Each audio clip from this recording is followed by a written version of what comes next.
What's up, New York? You're here with Kylie Pax, Australia's emotional eating coach. We are here in gorgeous sunny Queensland. Mine is Kylie Pax, and Kylie. I am so excited to be here in Dallas. You're here with Kylie Pax, Australia's emotional eating coach. Kylie Pax, Kylie Pax, Australia's emotional eating coach. Australia's emotional eating coach. Kylie Pax, Kylie Pax, Kylie Pax.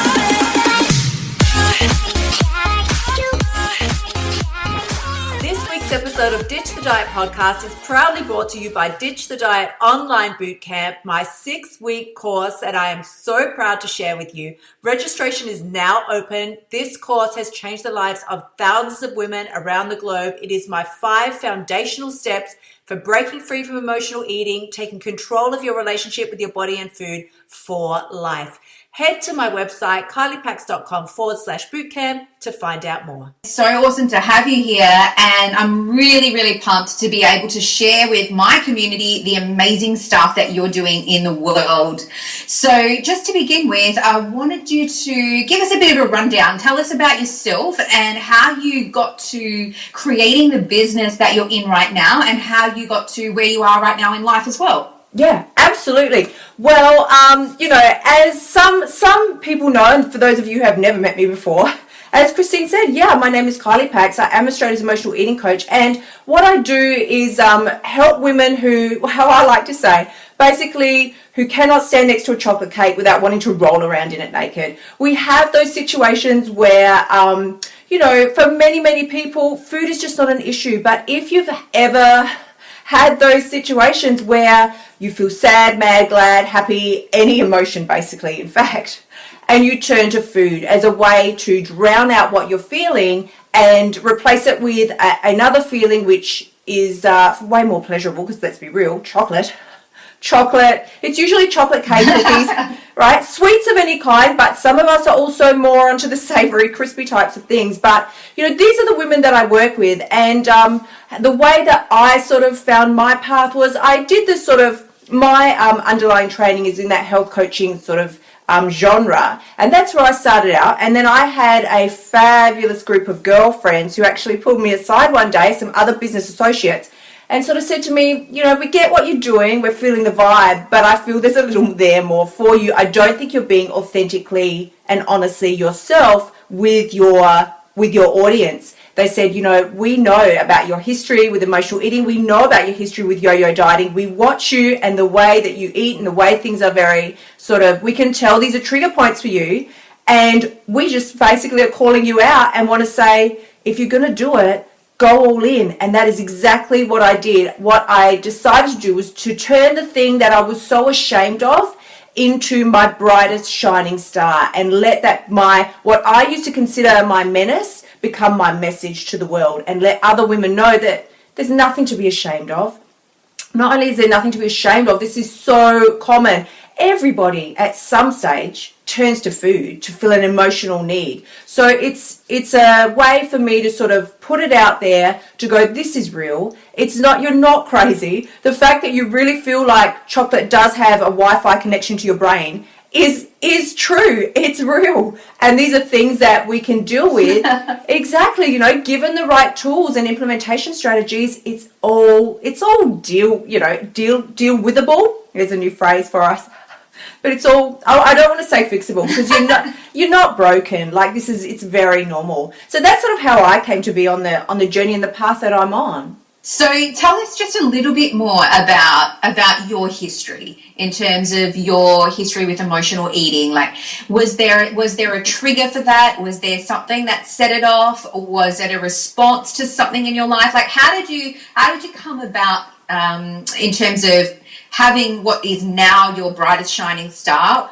How did it become your menace to begin with? Yeah, and that is so true. What you say there is so on point. It was my deepest, darkest secret and my biggest shame for all of my life. I always say I dealt with emotional eating for 30 years. This is not like a little skip through the daisies and then I was out of there sort of thing. It was my whole entire life, and it started from as far back as I can remember. So it's not like, some women may be able to pinpoint a certain time in their lives when they could say, well, when I was in my 20s, my partner left me and I started emotional eating. No, I was as small as sort of 2 years old, and I used to stuff my face with chocolates until I was ill and physically ill. And who can know why those sorts of things would happen? You can't know.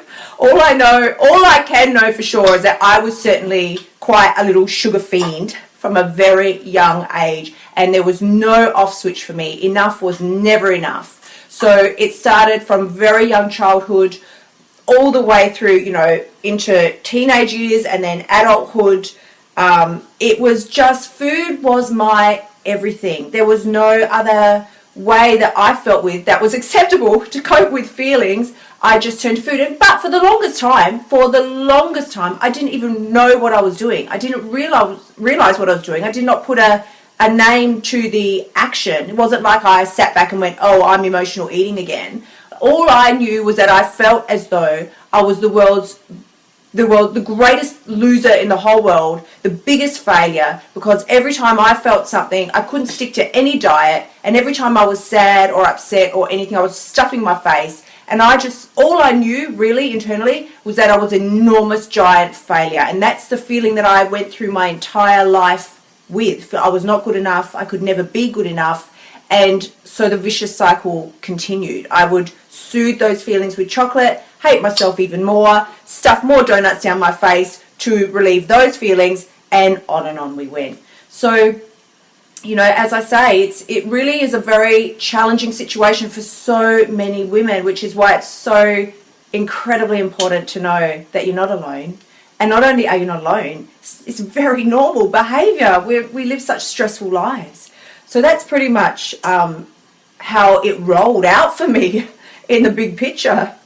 There's something that you said that I just wanted to pick up on, and that is that, like you said, you kind of feel like you were born with it. Like it was something that you did from a really young age. It was something that just you were doing unconsciously, and it's been there all along. Yeah, exactly. And I think this is the most important message of all. It's about being authentic. The more we run around trying to hide ourselves from the world, and in fact hide ourselves from ourselves, we can't bear to actually look at what is going on with us, the harder we try, the more ashamed we feel of who we are. We're human beings and we are women. Like, let's be real. We're so super awesome it hurts, but we have a lot to deal with. We do. Exactly, like raise a hand. It is true. And we are incredible, and we have multi-talents and incredible gifts and so much to share with the world. But as long as we are squashing that down and feeling ashamed about things that we shouldn't feel ashamed about, it's all a mindset anyway. It's only your perception of what is and is not acceptable that allows you to show certain sides of your personality to the world. What if we all stepped up and said, this is me, this is who I am. You got something to say about it? I really don't care anymore. It's more important, eventually I decided, it was more important for me to live my fullest truth than for me to pretend to be acceptable in society's eyes. And of course, you're not suddenly unacceptable. What you will find is that the deeper you step into who you are and allow yourself to flourish and become all of who you are, the more at peace you feel in your body, the more at peace you feel around other people, and the more people are attracted to you because you have such an incredible message to share, and you're the bold one who's not afraid to share it. That's where I think the power lies. Thank you so much for spending time with me this week. I have loved being with you all. Remember, you can find me on Facebook, Instagram, Twitter, and Pinterest. And I look forward to seeing you again next week. Until then, remember, the only person who has the power to change your life is you. And the very best part, you've already got what it takes. Sending you so much love. Bye for now.